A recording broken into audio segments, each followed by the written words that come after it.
महाराष्ट्र में 65% हुई bumper voting, टूटा 30 सालों का रिकॉर्ड। 4% ज्यादा वोटिंग बढ़ने से सदमे में महाविकास अघाड़ी। हरियाणा की तरह वोटिंग बढ़ने से महाविकास अघाड़ी का सुपड़ा होगा साफ। फडणवीस बोले, वोटिंग बढ़ने से बीजेपी का होगा बड़ा फायदा। मुझे ऐसा लगता है कि जब जब वोटिंग परसेंटेज बढ़ता है तो बीजेपी को ही उसका फायदा होता है। तो मैं ऐसा मानता हूं कि निश्चित रूप से ये जो बढ़ा हुआ वोटिंग परसेंटेज है ये बीजेपी और हमारे अलायंस के लिए, महायुति के लिए ये फायदा हमको देगा, इसका फायदा हमको देगा।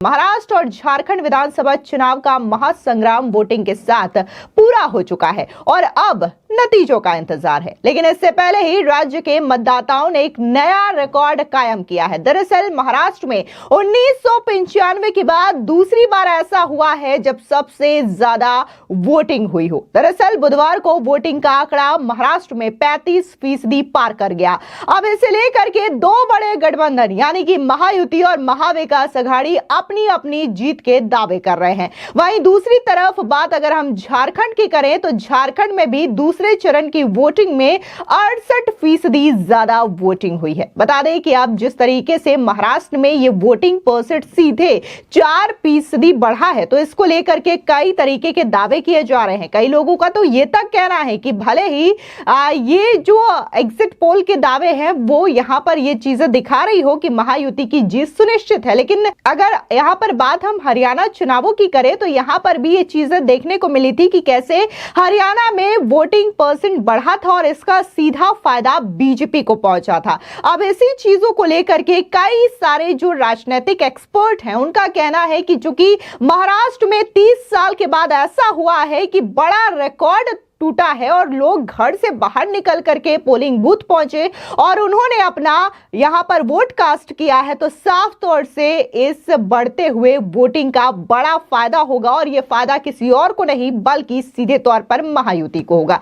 आपको बता दें कि महाराष्ट्र विधानसभा चुनाव की सभी 288 सीटों पर वोटिंग हुआ। इसमें 4136 उम्मीदवारों की किस्मत ईवीएम में कैद हो चुकी है। बुधवार को मतदान खत्म होने के साथ ही तमाम आए एग्जिट पोल में बीजेपी की अगुवाई वाली महायुति की सरकार बनने की संभावना जताई गई है, जबकि महाविकास अघाड़ी को बहुमत से कोसों दूर बताया गया। हालांकि महाराष्ट्र चुनाव के फाइनल नतीजे तो शनिवार को आएंगे, जिसके बाद ही असली तस्वीर साफ हो पाएगी। महाराष्ट्र चुनाव का वोटिंग ट्रेंड अलग ही कहानी बयां कर रहा है। सूबे के मतदाताओं में पिछले बार से ज्यादा उत्साह देखने को मिला। 288 विधानसभा सीटों पर मतदान 65.11% रहा, जबकि 2019 विधानसभा चुनाव में 61.4% वोटिंग हुई थी। अब सवाल यह है कि महाराष्ट्र में पिछले चुनाव से 4% बढ़ी वोटिंग क्या महायुति का खेल बिगाड़ेगी या फिर महाविकास अघाड़ी की सत्ता में वापसी के उम्मीदों पर पानी फेर देगा। अब इस पूरे जो वोटिंग परसेंट की खबरें सामने आ रही है इसको लेकर के फिर चाहे वो कांग्रेस के चीफ हो या फिर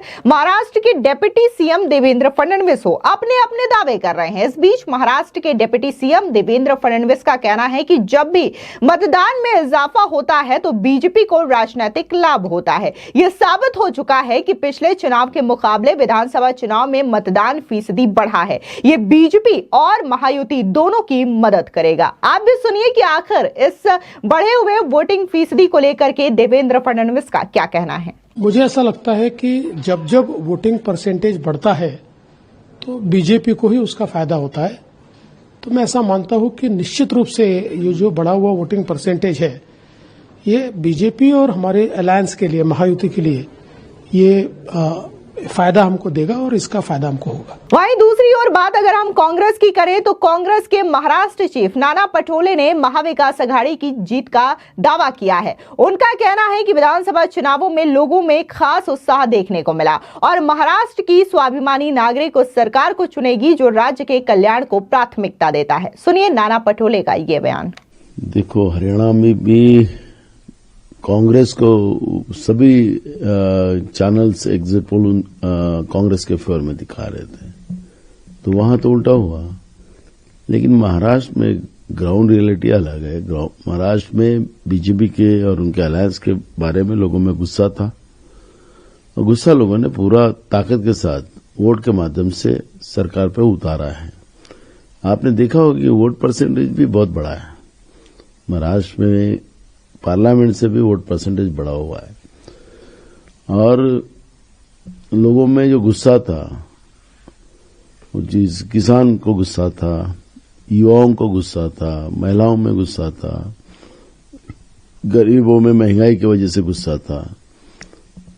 और ये जिस तरह से छत्रपति शिवाजी महाराज की प्रतिमा में इन लोगों ने भ्रष्टाचार किया और ये भ्रष्टाचारी कितने उसका उदाहरण दिया और उसमें अवमान किया शिवाजी महाराज की प्रतिमा का, तो ये सब लोगों का गुस्सा एक साथ आके बीजेपी और उनके अलायंस को सत्ता से बाहर करने की लोगों ने मानसिकता बनाई थी और पूरे महाराष्ट्र में हम घूमे। आज भी जब वोटिंग चल रहा था तब हम पूछ रहे थे तो सभी महाराष्ट्र से निकाल यही आ रहा था, एमवीए महाराष्ट्र में बहुमत में आएंगे, 170 के ऊपर महाराष्ट्र में एमवीए की सीटें आएंगी। आपको बता दें कि महाराष्ट्र विधानसभा चुनाव के लिए देर रात आए आंकड़ों के मुताबिक 65% मतदान हुआ। सूबे में सबसे ज्यादा वोटिंग कोल्हापुर में 76.25% रही, तो सबसे कम मतदान मुंबई सिटी में 52.07 रहा। अब महाराष्ट्र के सियासी इतिहास में 65% के पार महज 2 बार ही वोटिंग हुई है। 1995 के विधानसभा चुनाव में 71% रही और जबकि 2024 में 65% ये वोटिंग हुई है। अब महाराष्ट्र विधानसभा चुनावों के हुए मतदान के ट्रेंड को देखें तो मराठावाड़ा इलाके के जिलों में बम्पर वोटिंग रही, जबकि मुंबई के इलाकों में कम वोटिंग रहा। कोल्हापुर में पिछले चुनाव की तुलना 26% मतदान ज्यादा रहा।